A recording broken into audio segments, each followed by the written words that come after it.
Time to go live, people. Let me just make sure this is on. Yes, it is. This is my second time doing this, so pardon me. Today, first, my name is Justin McDonald, and the purpose of this is to just talk about a quote from today is from Eugene Schwartz, his book. You might be familiar with if you're in advertising or copywriting, is Breakthrough Advertising. And this quote is, copy cannot create desire for a product. Now think about that. Like the only thing copy can do is take the hopes and dreams and fears that already exist in the hearts of millions of people and focus those already existing desires onto a particular product.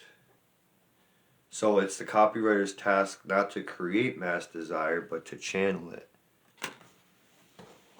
And I actually have, it was like right at the beginning of the book, actually, I have some more to add to that too. And Eugene Schwartz says too, it would be impossible for any one advertiser to spend enough money to actually create the mass desire. He can only exploit it, and he dies when he tries to run against it.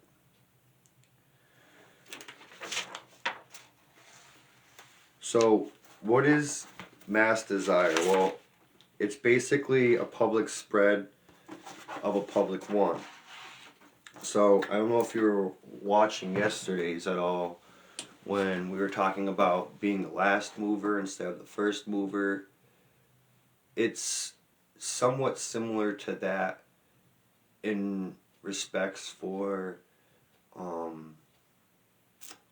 like just inventing desire, like, or just being a first mover. It's a lot more risky, and it could be more of an uphill battle if you're starting out. So one thing that this all brings up in my mind when it comes to not creating desire but channeling it is school. No offense to school, but when I was going to school for business, a lot of times they kind of tell you to, or want you to, like, maybe like build or create or make some kind of a product and then sell it, and then just hoping that people want it and that it's just gonna magically create some kind of equity or income. And anybody who has run or ran any kind of business knows that it just doesn't work like that. Over time, we figured it out too, and it doesn't usually take very long. But the desire is basically in the market itself. That's kind of the point. So you'd really want to channel that instead of just trying to fabricate or manipulate or try to get somebody to just like your product or want to buy it. So it's in your best interest to start off actually seeing where desire already exists and building off that. So sometimes, a lot of times, the work's already done for you, where there's already a desire, there's already a product or service that's fulfilling people's needs. And maybe there's things or parts or complaints about it that could be fixed. And that's where you can step in, listen to that. Listen to the people with desire and their needs and stuff like that. And then what you can do is build a better model of that. Or, maybe sometimes there is room for invention and stuff like that too, because you just get that aha moment when you can keep seeing a pattern of what people are saying, and testimonials and feedback and social media or whatever. You're looking for common threads and stuff like that too, and a lot of successful businesses do that too when they're trying to progress, and maybe they want to come up with a new product for their line, supply line or something. But yeah, just you want to keep in mind that this desire just can't be fabricated. It already exists in somebody. And one of the hardest people sometimes to sell to is actually guys, a lot of times too, because we can't always picture something bad happening to us. Like when it comes to like advertising and companies and advertising using fear to drive sales, it doesn't work as much as effectively on guys, I would say.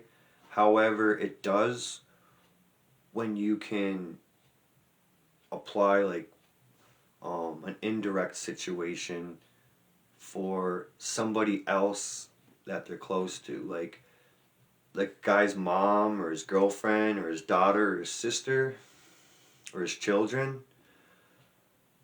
Once you can tap into that, that's kind of what more of a man is probably going to be worried about. So like, you could fill in the blank a lot of different ways too, because us men, we still care about the women in our life, and we don't want to picture anything bad happening to them. So smart advertisers know how to kind of tap into that, because it gives the guy a chance to kind of be the man of the house, the hero. And I don't want to go off to another tangent, but I'm just saying that like there's already a desire there. You see what I mean? Like a man still has a desire to provide for his family, look after his wife or girlfriend, sisters, mom, stuff like that. So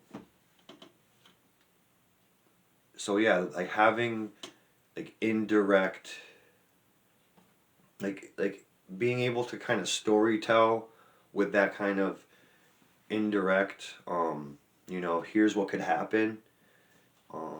That's the type of desire that, like I said, already kind of exists, and you're just kind of exploiting it or channeling it, versus just like making something up, like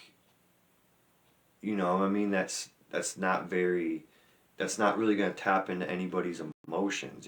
It's not very easy to tap into like everybody's emotions. Sometimes it is.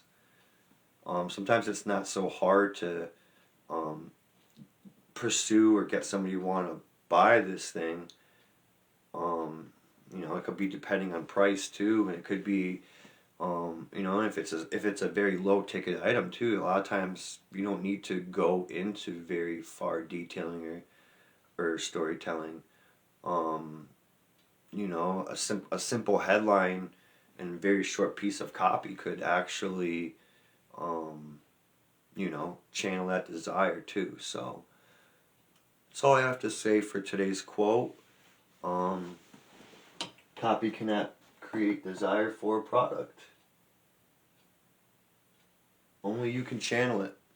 Thanks for watching. Have a nice day.